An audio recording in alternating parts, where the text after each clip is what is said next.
Cela fait 2 mois et 2 semaines que la guerre ravage certaines parties de l'Ukraine, là où les troupes russes se sont retirées. Les civils tentent de reprendre le cours de leur vie, mais le traumatisme est profond, surtout pour leurs enfants. Nos envoyés spéciaux en Ukraine se sont rendus à Tcherniv, dans le nord du pays.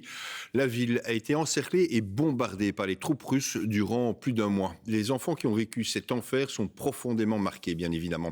Reportage Ariane Dufresne, Marco Sacomano et Daniel Fontaine. Quelques notes de bonheur qu'enfin le siège de la ville soit levé. Nastia et sa famille ont vécu durant 1 mois dans cet abri, sous une école et sous les bombes. Ici, on était plus en sécurité.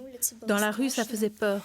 Ici, je me suis fait des amis et une dame m'a appris à jouer du piano. L'armée russe a encerclé et bombardé la ville durant tout le mois de mars. Quelques 130 personnes vivaient ici. C'est devenu notre deuxième maison. On a passé ici 1 mois, même plus. À vrai dire, c'était très difficile, surtout pour les enfants. Le fait qu'ils ne sortaient presque pas dehors. Chaque fois qu'ils voulaient sortir, il y avait des tirs. Ils avaient peur, ils pleuraient. Ma petite fille se réveillait encore la nuit en criant. C'était vraiment très difficile. Aujourd'hui, la famille est retournée vivre chez elle, mais la plupart des amis de Nastia ont fui la ville. Je m'ennuie bien sûr, mais bientôt une de mes amies doit revenir. Donc j'attends. J'espère que la guerre va bientôt se terminer, que mes amis reviendront, que je les revoie le plus vite possible, ainsi que le reste de ma famille. Dans l'abri, les enfants ont couché sur papier les images qui hantent leur jour et leur nuit.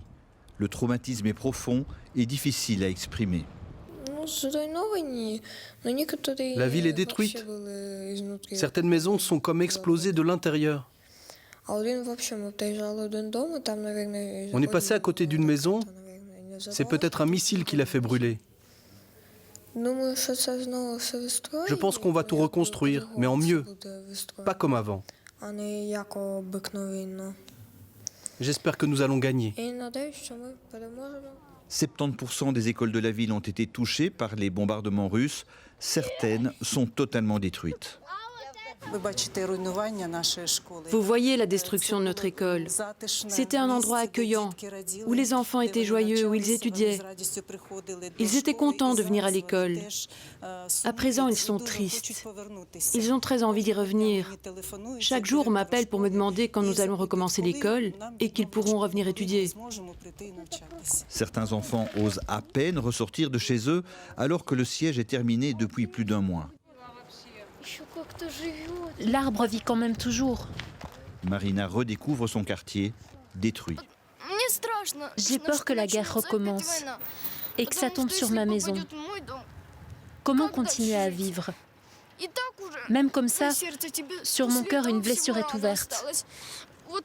Quand j'allais à l'école, je passais sur cette route ici. Maintenant, je vois tout ça et je m'en souviens. Elle, qui nous parle en russe, ne comprend pas le déchaînement de violence du pays voisin, du peuple frère. Eux, ils attaquent. Ils savent ce qu'ils font. Mais à la télé russe, ils montrent qu'ici, tout va bien. Tout est normal.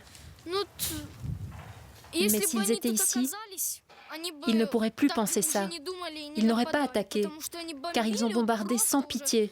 Ils ont bombardé. C'est dur. Les enfants de Tcherniv et d'ailleurs ont définitivement vu leur vie bouleversée.